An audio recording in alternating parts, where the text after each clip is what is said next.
Ada juga data yang aku kumpulin nih, katanya banyak Gen Z itu menunda pernikahan karena ingin fokus karir dan khawatir soal keuangan. Paham, Mbak Birta juga sering nulis tentang ini. paham.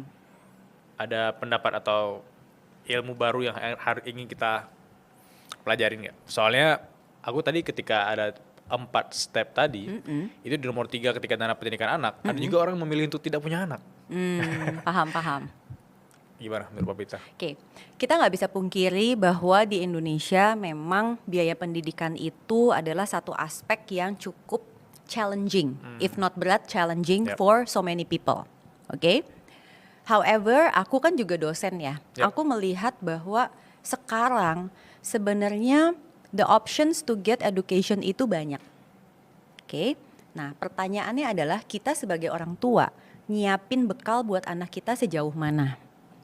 Makanya orang tua banyak yang ragu-ragu akhirnya punya anak karena nggak yakin bisa melakukan itu. Era aku kemarin sempat share nih, ada 6. Kamu bisa dibilang siap finansial di level 1 untuk punya anak kalau pertama kamu udah punya dana darurat dulu. Ya. Karena itu penting, nggak bisa. Itu kalau itu nggak ada tuh agak bahaya memang. Jadi tolong ya buat semua calon-calon suami yang pada mau bikin anak gitu ya, ngotot minta ke istrinya, atau yang anaknya udah 2 tapi laki semua ngotot pengen cewek gitu misalnya ya. Kamu lihat dulu dana darurat kamu udah cukup atau belum sebelum kamu minta istri kamu buat ya udah sama-sama istilahnya untuk punya keturunan. Yang kedua adalah kamu punya penghasilan yang stabil. Karena tanpa penghasilan yang stabil gimana mau punya dana darurat, kan logikanya gitu. Benar. Oke.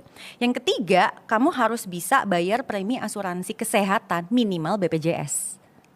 Minimal itu aja, nggak apa-apa, tapi itu harus ada. Karena BPJS juga cover melahirkan kan. Terus udah gitu kamu sudah bisa punya budgeting dan kamu mau untuk menabung untuk urusan anak kamu. Karena kadang ada orang tua juga yang nggak mau banget gitu kan, orang tua juga berhak bahagia katanya gitu.